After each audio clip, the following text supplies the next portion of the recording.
The stench of rust and decay hammered at my senses, worse even than the rhythmic dripping echoing in the cavernous space.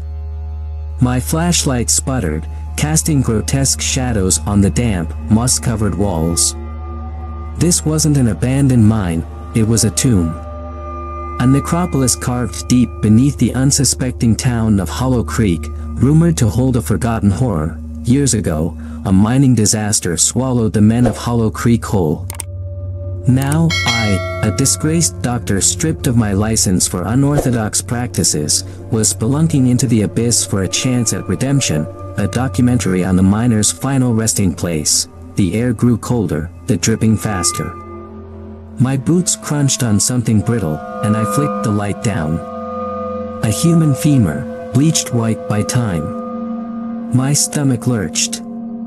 This wasn't a cave-in, it was a massacre. A low, guttural growl ripped through the silence. I spun, light frantically searching the darkness. Two eyes, pinpricks of malevolent red, glinted back. Before I could react, a monstrous figure launched itself at me. Claws, tipped with rusted metal, tore through my clothing, a searing pain exploding across my chest. I screamed, the sound swallowed by the cavern's maw. The creature, a grotesque amalgam of flesh and rusted mining equipment, ripped at me with inhuman strength. I fought back, adrenaline fueling a primal urge to survive. My fist connected with a sickening crunch, bone meeting metal.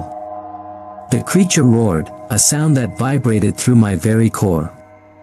I scrambled back, my hands slick with a sickeningly warm fluid. Another lunge. This time, I was ready.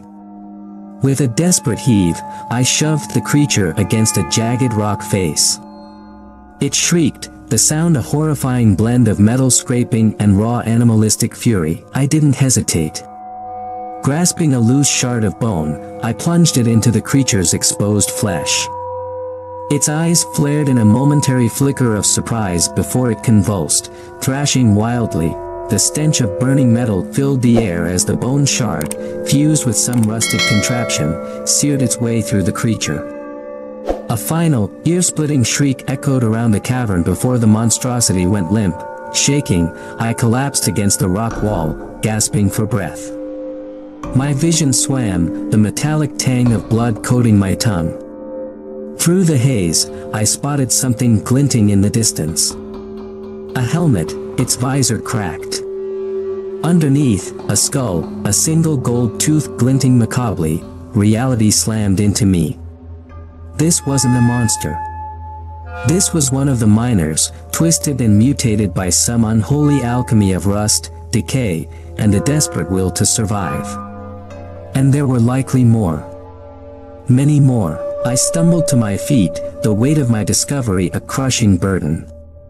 Redemption? No. I had stumbled upon a horror beyond comprehension, and the only escape was through the charnel house I now knew this mine to be.